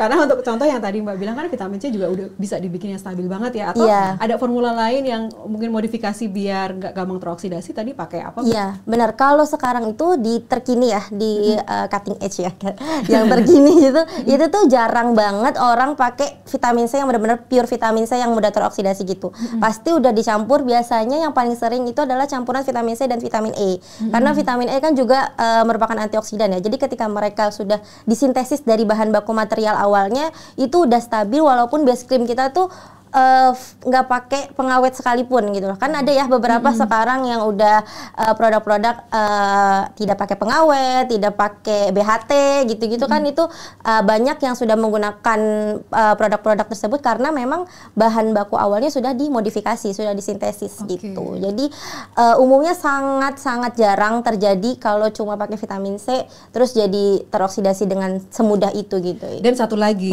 ketika ternyata tidak memenuhi tadi yang aturan itu terus teroksidasi, itu kan anjurannya adalah sebaiknya tidak dipakai. Iya, kan? betul. Kalau produk abal-abal pakai aja, masih proses gitu kan. Seru. Nah, Mbak, dulu kan motivasinya pengen putih kan? Iya. Nah, dan tercapai dong. Waktu itu tercapai ya. Nah, mukanya aja ya. Serem Sorry. Nah, Dokter Ika, apakah saya bisa jadi putih kayak Dokter Ika? Nggak bisa. Jadi emang nggak bisa ya, nggak benar-benar bisa. ya? Jadi banyak banget yang tanya gitu ya. Saya cuma bilang mungkin banyak orang tuh nggak aware sama badan sendiri ya, sama tubuh sendiri, warna kulit sendiri gitu. Sampai ada yang nanya juga, Dok, gimana cara tahu warna kulit asli saya gitu? Kan itu pertanyaan yang sebenarnya nggak tahu gitu kan.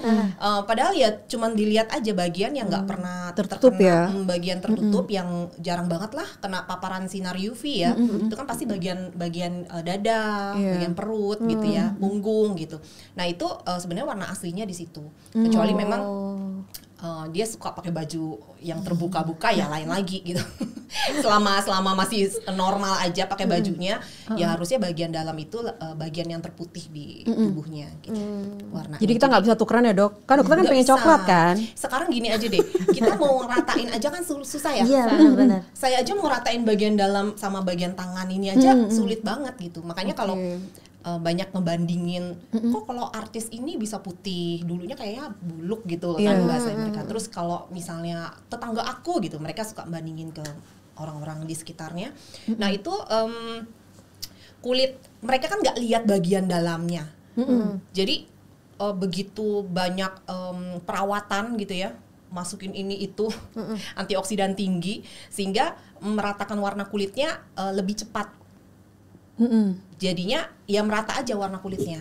Jadi kesan yang dilihat di luar adalah ya udah kok putihan ya gitu. Kok lebih bersih ya kulitnya, padahal ya dia ngikuti warna dalam. Berarti suntik yang katanya suntik putih itu saya nggak bisa kayak dokter juga dong? Enggak dong, ngikutin bagian dalam aja. Bagian kalau dalam memang aja dalamnya ya? putih ya dia akan ngikuti gitu. Berarti bagian yang luar. maksimal adalah di warna kulit asli ya, yang bagian dalam. Memang ada yang bilang bisa naikin 1 ton lebih putih. Kan ada Fitzpatrick ya. Nah itu kita bisa ngambil tonnya lebih di yang lebih tinggi 1 ton gitu. Dari penelitian, tapi ini juga belum yang dinyatakan valid gitu ya, masih kayak pro kontra gitu, kayak glutathione yang ternyata dia bekerja bisa memperbanyak pigmen untuk orang di kulit putih gitu. Warna pigmen untuk orang kulit putih lebih dengan mengkonsumsi glutathione atau injeksi itu diperbanyak. Jadinya kulitnya kan otomatis pigmen gelapnya lebih berkurang. Sehingga warna kulitnya yang aslinya pigmen gelapnya lebih banyak jadi lebih sedikit. Gitu. Itu tapi masih jadi pro kontra. Nah, dan efek sampingnya kalau disuntikkan, injeksikan dalam dosis tinggi itu kan efeknya ke ginjal lagi. Nah, itu semua nggak ada yang bisa membuktikan kalau ternyata gagal ginjalnya karena si glutathione-nya, karena dia kebiasaan injeksi. Itu kan hanya faktor resiko ya, kalau disebutnya faktor resiko. Atau misalnya dia mengkonsumsi kolagen. Banyak nih ya minum sekarang ya. Minuman kolagen, Minuman. pemutih kulit gitu. Tapi dengan embel-embel pemutih kulit inilah yang buat orang jadi kayak gimana sih, minuman kolagen tuh kayak laris banget gitu, berharap kulitnya putih gitu kan. Padahal kan secara ininya juga nggak bisa gitu. Tapi sebenarnya suntik putih itu berarti nggak ada dong. Ada Suntik dong. putih. Banyak kan yang Enggak, melakukan. maksud saya sebenarnya kan suntik vitamin atau suntik glutathione kan bukan diklaim sebagai Iya, suntik putih kan betul. sebenarnya. Jadi harusnya itu bukan suntik putih, betul. Harusnya suntik antioksidan. Antioksidan gitu ya. Injeksi antioksidan. Oke. Atau injeksi imun booster, contoh seperti itu sih. Karena untuk mengembalikan vitalitas sebenarnya kan, Dok. Iya. Benar nggak? Tapi harus digarisbawahi namanya injeksi itu lebih ke obat ya. Jadi beda. Kalau suplemen oral kan kita minum harian gitu ya. Tapi kalau kita udah main vial injeksi itu kan termasuk dalam golongan obat. Iya. Kalau secara ini ya kan Iya benar. peraturannya gitu. Nah artinya kan kalau suka melakukan injeksi itu memasukkan obat dong ke dalam tubuh. Nah itulah makanya kenapa BPOM maupun FDA sendiri kan belum ada yang merestui Bahwa ini untuk memutihkan gitu ya. Enggak. Dan Berarti kalau mau diinjeksikan pun kan itu ada indikasinya kalau memang sakit, mau pemulihan lebih cepat gitu. Masa sih? Ada yang bebas tuh, ada yang didatengin. No comment. Orangnya nggak ada sih ya. Oke. Oke, berarti ini keputusan masing-masing ya sebenarnya kan ya. Kalau memang pengen putih dengan cara itu, ya resikonya seperti itu gitu kan. Sebenarnya ada cara yang lebih baik buat kulit kita tuh cerah. Tapi ya balik lagi saya nggak bisa seputih Dokter Ika. Genetik. Udah genetik banget. Nah, Dok, kalau saya mau mencerahkan sejauh di bagian dalam saya ya, itu sebenarnya berapa lama sih? Kok ada klaim yang cepat? 14 hari, 30 hari gitu, Dok. Sebenarnya kalau untuk agen pencerah sendiri kan dia kerjanya mengendalikan pembentukan melanin kan. Jadi apa bedanya sama hidroquinone ya? Kalau hidroquinone itu kan dia mengendalikan juga. Cuma mengendalikannya cukup kuat. Nah kalau yang kayak licorice, kojic acid, apalagi arbutin, niacinamide gitu ya, itu kan sama bisa mengendalikan pembentukan, tetapi dia lebih aman jangka panjang, nggak ada efek toksik gitu. Nah beda kalau hidroquinone itu kalau tidak dihentikan atau pakai cara ya, aturan lah ya gitu ya, itu bisa jadi toksik dan akhirnya membunuh si melanositnya gitu. Nah itulah yang akhirnya ujung-ujungnya ada efek samping okronosis itu yang banyak kan hitam dibahas, gitu kan. Ya, penumpukan deposit yang itu sudah istilah udah mati, dibawa oleh imunitas kulit, sel kulit tuh dibawa ke lapisan yang lebih dalam. Jadi sulit untuk penyembuhannya. Itu nggak bisa pakai laser ya? Laser tuh kan ada pakai target ya. Dia mentargetkan sel melanin yang penumpukan itu kan. Dia mau tembakan, tapi kalau letaknya terlalu dalam, efek dari si pasca dari laser sendiri kan juga memang ada perlukaan. Iya. Jadi resiko terbentuk flek baru atau HPI ya tinggi juga. Makanya laser juga jangan sembarangan gitu ya. Apalagi udah kena okronosis itu kan kulit udah rentan banget. Oke, harus hati-hati banget ya. Hati-hati banget, dan biasanya kalau udah pengobatan pasien okronosis tuh kita nggak bisa agresif lagi, gitu. Walaupun ke klinik pun biasanya dokternya yang bener dokter yang bijak ya, pasti dia nggak akan sembarangan main laser, main obat keras lagi gitu. Oke, wow. Saya nggak kebayang sih kalau okronosis gitu. Aduh. Ya. Dari sisi formulator nih Mbak Wafa, bocoran dong. Apa tuh? Karena kan banyak orang yang masih tetap kekeh, aku pengen putih gitu. Ya kecuali yang di sini ya, ya kan. Kalau dari sisi lab nih Mbak, sebenarnya ingredient apa sih yang paling optimal buat mencerahkan itu apa? Dari tranexamic acid, arbutin, kojic acid dan seterusnya. Kalau sebagai formulator gitu ya, saat kita mau formulasi dengan target mencerahkan, itu pasti kan kita juga ngelihat dari datasheet si bahan baku itu. Yang paling biasa digunakan tuh ya antara niacinamide Tranexaminate acid juga, dan licorice extract. Kalau licorice extract itu dia mempunyai efek brightening, tapi dibanding niacinamide masih lebih baik niacinamide. Karena sesuatu yang sumbernya dari tumbuhan itu pasti punya proses yang lebih lama ya untuk bisa mencerahkan gitu. Nah, sama benar seperti tadi Dokter Ika sudah sampaikan juga, yang dilakukan niacinamide, licorice dan teman-temannya itu adalah mengendalikan si melanin itu supaya ya udah dia tetap cerah gitu kan, tapi tidak menghambat melanocyte itu untuk bereproduksi. Jadi tetap masih ada unsur melaninnya, namun bisa lebih cerah dibanding ketika kita tidak melakukan apa-apa pada kulit kita gitu. Jadi mencerahkan kulit kita ketika kulit kita pasti kan terkena sinar UV gitu kan, pasti kita punya drop gitu ya, tonnya drop gitu ketika kita sering keluar gitu, kita sering keluar. Intinya kalau yang biasa digunakan formulator itu antara niacinamide, kalau misalnya targetnya adalah produk-produk natural itu licorice kayak gitu, dan yang kita ketahui bahwa dia memang punya efikasi tersebut. Jadi sebelum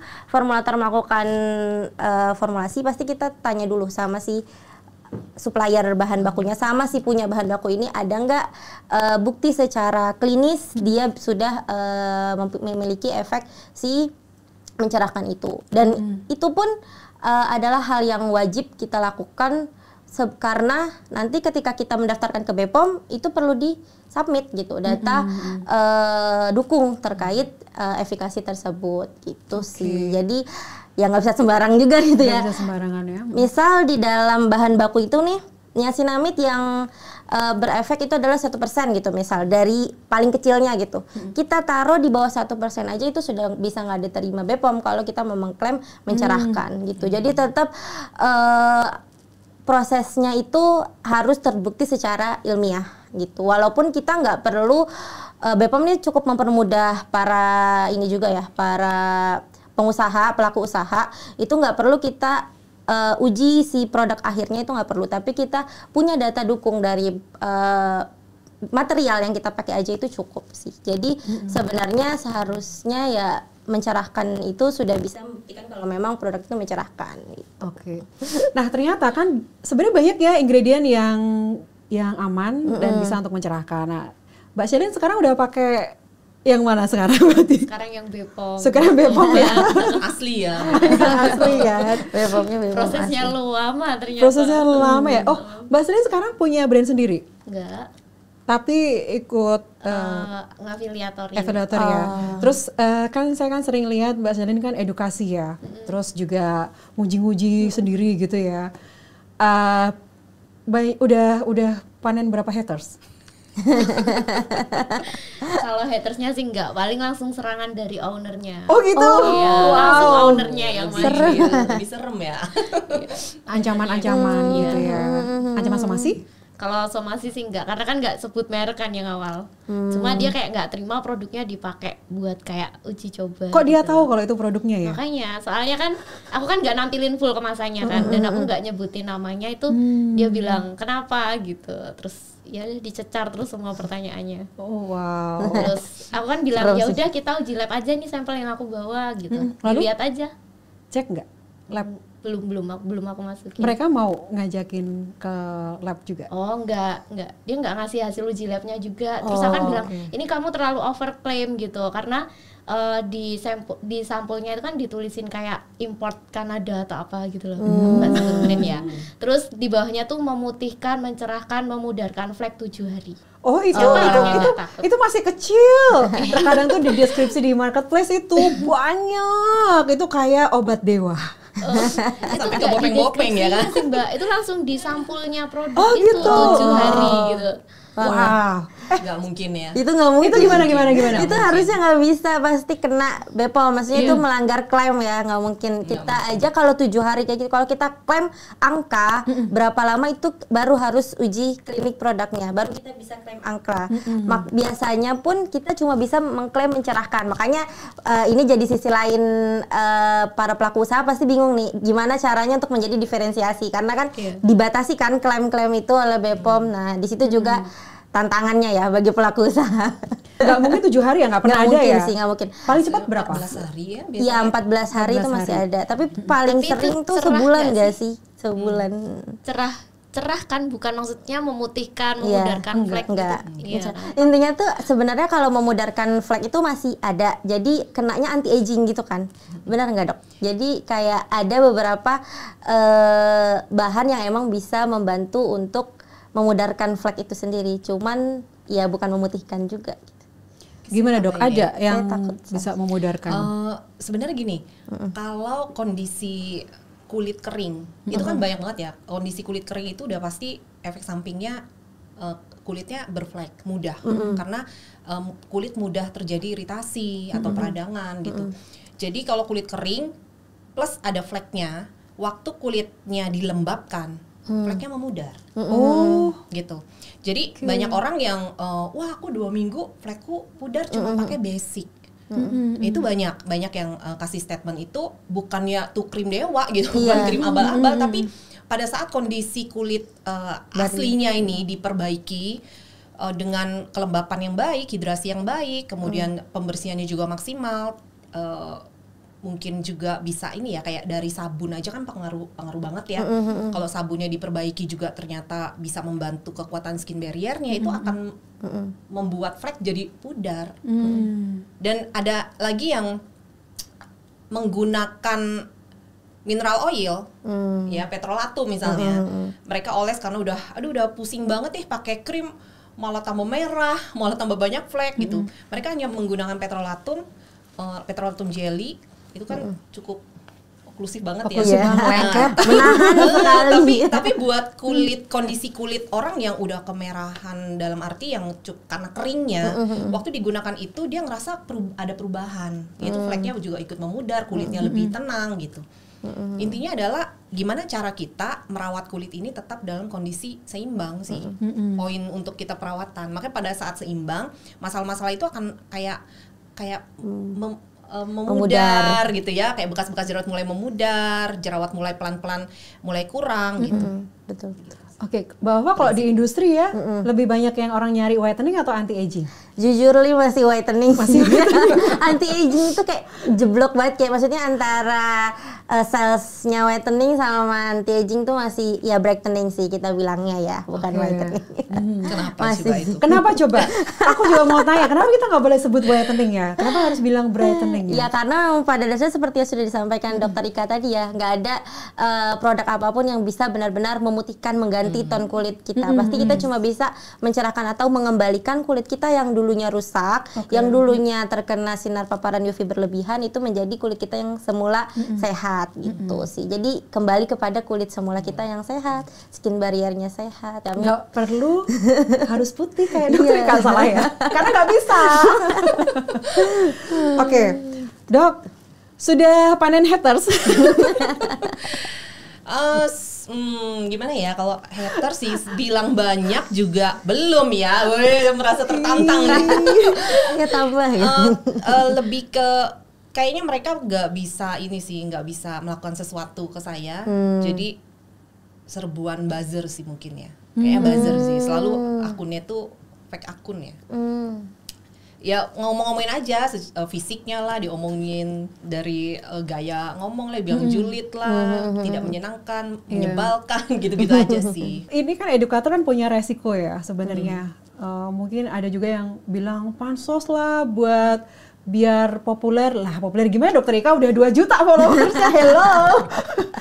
Mbak Salim udah berapa?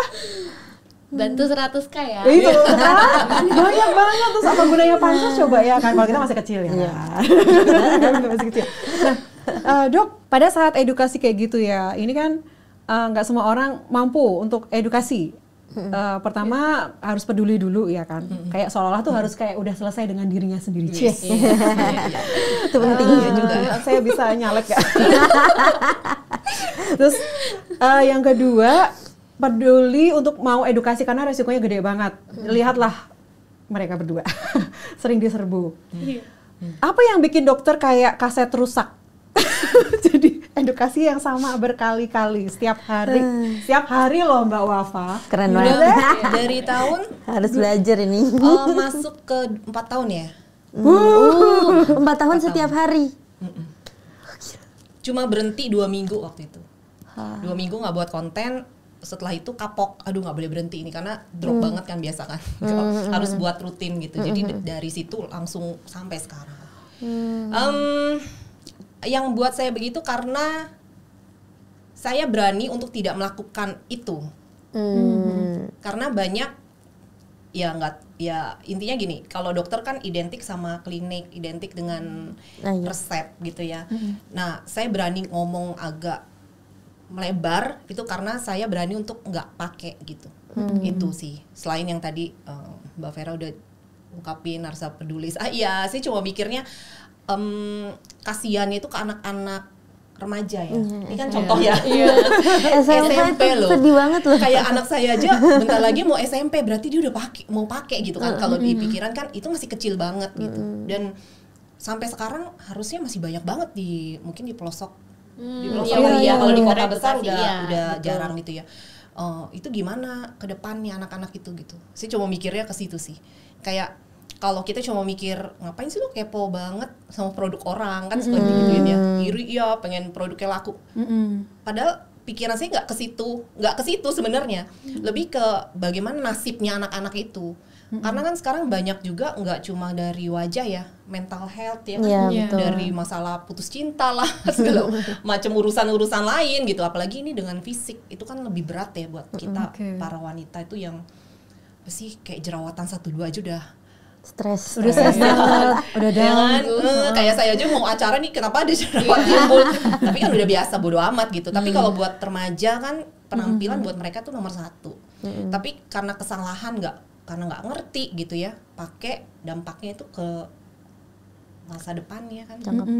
Walaupun ini wajahnya aman, tapi kan ada masalah di bagian reproduksinya. Atau mungkin teman-teman yang lain ada merasakan juga lebih ke kulit misalnya, itu kan malu ya kan.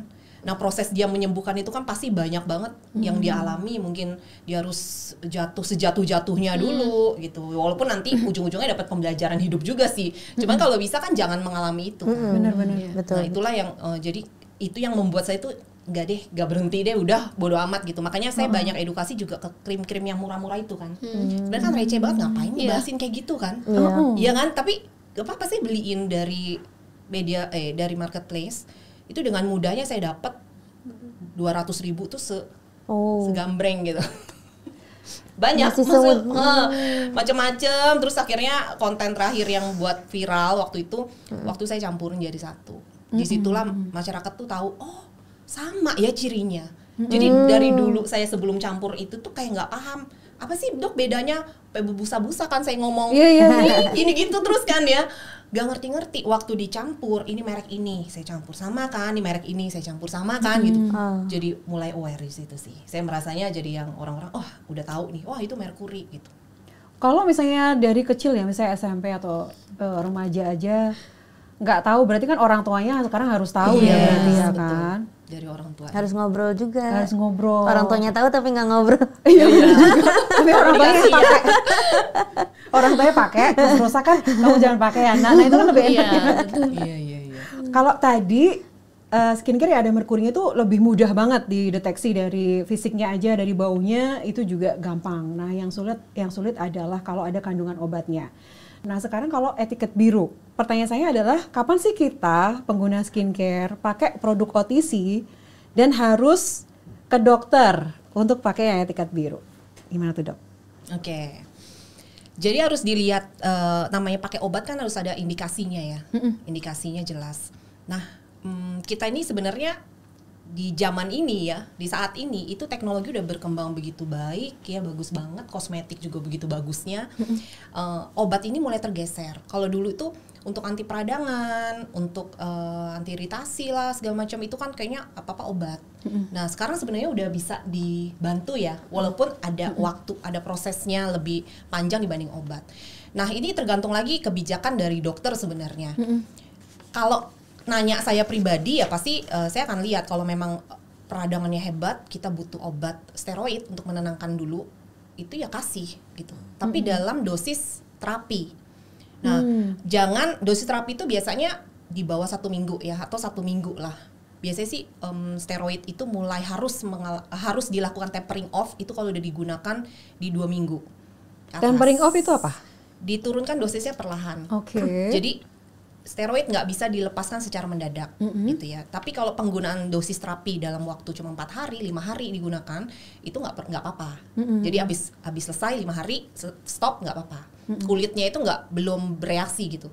Tapi kalau udah digunakan dalam 2 minggu, waktu mau melepaskan tuh harus diturunkan dulu. Secara ada tahapan dosisnya pelan-pelan, biasanya hitungan ada jedah-jedahnya gitu ya. Nah itu tergantung dari dokternya. Itu kalau dari hal reaksi peradangan atau iritasi kulit ya. Tapi kalau misalnya untuk kayak melasma, flek, itu dilihat lagi karena sekarang itu. Kenapa saya bilang harus bijak? Karena ya efek dari penyalahgunaan obat keras tuh banyak banget. Jadi kebanyakan mungkin yang datang pasien itu udah terpapar hidroquinon lama. Kalau dokternya sendiri ngasih hidroquinon, apa bedanya dengan yang di luar? Kalau saya mikirnya gitu. Ya, apa bedanya sama yang di luar? Jadi kan kita harus ngasih solusi yang aman dong ke depannya supaya nanti nih pasien lebih nyaman gitu kan ke depannya. Nah itu dia pilihan-pilihan itu tuh kebijakan dokternya sih. Tapi sekali lagi memang hidroquinon sendiri memang jadi masih gold standar buat pengobatan hiperpigmentasi. Tetapi kebijakan si dokternya itu dibutuhkan banget. Karena memang penggunaan hidroquinon itu tidak boleh terus-menerus bertahun-tahun gitu ya. Itu tidak sesuai prosedurnya. Jadi harus ada jedah-jedahnya, dan saat jedah itu juga pasien harus tahu dia sedang menggunakan hidroquinon, dan hidroquinon ini waktu dilepaskan ada gejala putus obat, istilahnya withdrawalnya, di mana waktu dilepaskan fleknya kayak timbul lagi atau kulitnya jadi terlihat kusam. Ya dong, kan kerjanya dia menghambat, ya kan. Waktu dilepas melanin kerjanya normal lagi dong. Otomatis kan kulitnya kayak kembali gelap gitu. Kesannya kayak bagi dia gelap karena sebelumnya dikontrol, dilepas kelihatan lebih gelap. Nah, itu harus dijelaskan ke pasiennya 2 bulan biasanya mulai dipakai lagi. Dan itu memang kalau kalau bilang berapa lama nih saya harus lepas? Ada dokter yang bisa setahun, ada yang 2 tahun. Makanya kebijakan si dokternya. Berarti sebenarnya etiket biru itu nggak bisa dipakai jangka panjang dan dilepas gitu aja kan? Kalau ada steroidnya. Kalau ada steroidnya. Kalau ada hidroquinonnya artinya harus ada prosedur penggunaan. Tapi kalau isinya tretinoin, pelembab ya, kayak ada tambahan pelembabnya, terus ada tambahan azelaic acid atau benzolak gitu-gitu kan tergantung kasus si jerawatnya udah tuntas belum. Nah itu kan dilihat lagi, pasti ada indikasi kalau menggunakan obat. Kalau tretinoin juga ada yang menggunakan setiap waktu gitu ya, bertahun-tahun tuh kulitnya jadi merah ya. Iya kan? Jadi merah karena berlebihan. Kecuali memang kulitnya tahan gitu ya, kulitnya berminyak banget. Nah terus kasih tretinoin, dia bisa setiap hari tuh bisa tahan. Tapi kan lihat lagi dari dosisnya, makanya kenapa tretinoin digolongkan sebagai obat keras. Karena memang harus diawasi. Kamu stop dulu deh. Kamu pakai yang retinol dulu misalnya mungkin ya, atau golongan vitamin A yang lebih rendah dulu deh dosisnya gitu. Seperti itu sih. Nah berarti melasma itu nggak bisa dipakai terus-menerus, halnya pada saat kita pengobatan buat diabetes, hipertensi gitu ya dok ya? Nggak bisa. Karena melanosit itu ada batas kekuatan dia buat nahan si hidroquinon bekerja. Jadi dia istilahnya kayak bisa mabok. Akhirnya kritis. Protes dia? Protes. Ya, makanya kalau kita mau pakai dalam jangka cukup panjang, ini pasien nih nggak mau nih fleknya kelihatan lagi, kan ada permintaan-permintaan seperti itu. Nah itu biasanya dokter tuh ada akalnya gitu. Nah itu pasti harus ada jeda. Dan biasanya kalau misalnya fleknya udah hilang terus dilepas, gitu kan, biasanya timbul lagi tuh. Bisa datang lagi, gelap lagi kulitnya. Dikasih lagi. Nah, makanya penjelasan tentang si hidroquinon sendiri ya memang harus betul-betul diedukasi baik-baik pasiennya gitu. Jangan jadi rahasia ya. Tuh ya kan, ini rahasia saya ya. Gitu. Ada laporan ke saya. Iya, benar-benar.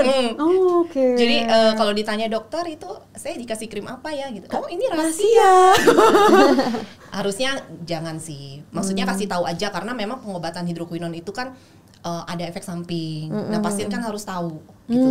Nah kalau pasiennya terima nggak apa-apa dok, yang penting kulit aku bisa maintain nih. Lagi fleknya, pula aturannya kan memang etiket biru harus ada menjelaskan isinya juga kan dok?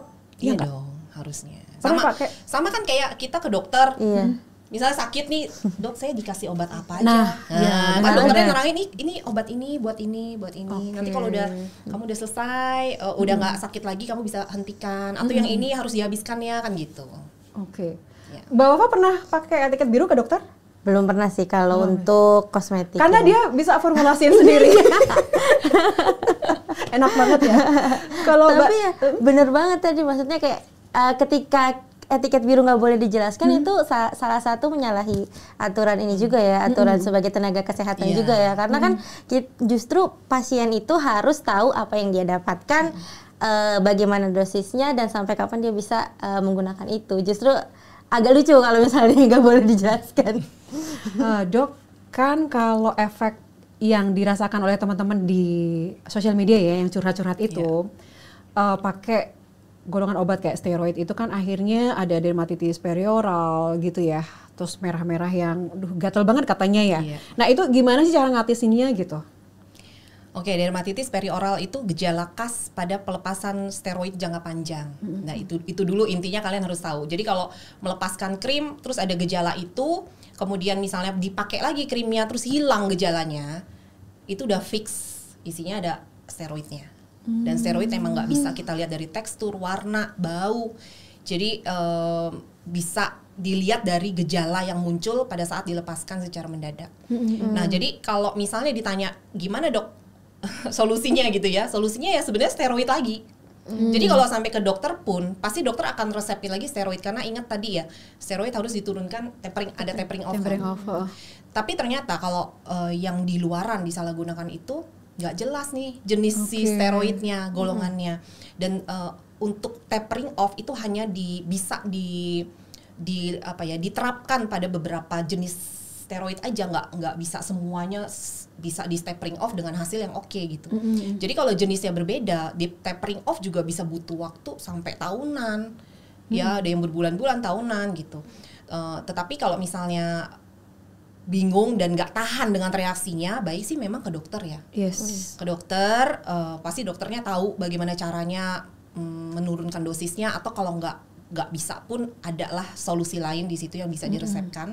Tapi kalau misalnya kalian tahan dan reaksinya nggak begitu berlebihan, bisa menggunakan basic skincare aja. Tapi basicnya perhatikan dari sabunnya, kalau bisa yang free SLS ya.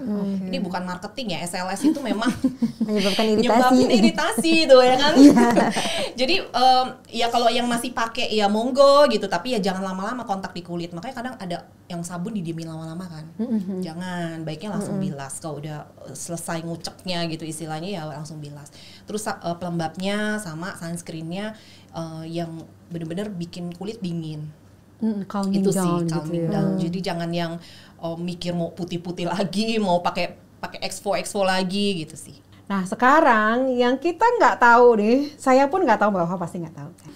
Boleh lihat nggak kayak gimana bentuknya? Boleh? Yuk kita lihat. Nah Mbak Selin deh yang paling tahu, coba dijelasin yang mana aja nih. Dari yang merkuri dulu ya. Ini merkuri. Merkuri yang bisa dijual belikan bebas. Ini juga merkuri? Ya itu merkuri. Kalau misal nggak mau pegang, boleh. Aduh. Pakai ini di toel aja. Cium. Kan? Apa boleh? Yang hijau coba, yang kayak klepon ini. Telepon. Coba baunya sama nggak? Semua sama sih dok. Siapa tahu dia lebih manis kan kayak strawberry. Cobain. Strawberry, mangga apa? Ya, sama semua. makanya. Ciri khasnya jadi Nggak baunya ngerti ini tuh kayak estetik, bau kenapa ini pakai? ada asam-asamnya, ya nggak? Ada bau kayak kecut-kecut, ya kan? Terus kayak ada bau bedaknya. Angkat. Terus itu masih bisa molor kan?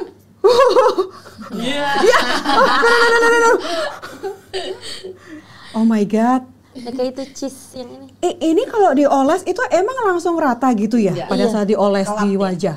Terus coba diolesin di sini aja. serius sini? Kak? Di sininya ya di punggung. Ya sini masa Oke. sini.